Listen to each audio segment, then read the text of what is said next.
کھانا کھانے کے بعد میں باہر گھومنے گیا۔ اپنا گھر کا کام ختم کر کے وہ کرکٹ کھیلنے گیا۔ چائے پینے کے بعد وہ سونے گیا۔ پڑھائی ختم کرنے کے بعد اس نے نوکری شروع کر دی۔ ایسے جملے ہم بول رہے ہیں اپنی ڈیلی لائف میں۔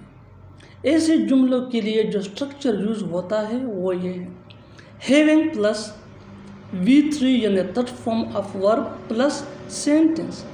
Having plus third form of verb plus sentence. آگے ڈیٹیل سے سمجھاتا ہوں مثالوں سے۔ کھانے کے بعد میں باہر گھومنے گیا۔ کھانا کھانے کے بعد میں باہر گھومنے گیا۔ Having had my dinner, I went out for a stroll. Having had my dinner, I went out for a stroll. اپنا گھر کا کام ختم کر کے وہ کرکٹ کھیلنے گیا۔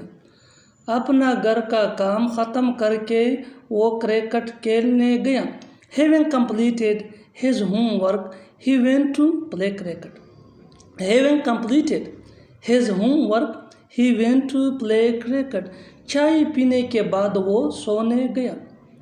چائے پینے کے بعد وہ سونے گیا۔ Having taken tea, he went to sleep. Having taken tea, he went to sleep.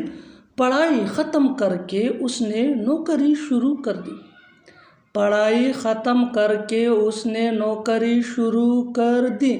Having completed his studies, he started work. Having completed his studies, he started work. اور آخر میں یہ سینٹنس آپ کے لیے کامن سیشن میں اس کا جواب ضرور دیں۔ پڑھنے کے بعد وہ سونے گیا۔ پڑھنے کے بعد وہ سونے گیا۔ Subscribe English PS for more advanced English sentence structure. Thanks, Manana.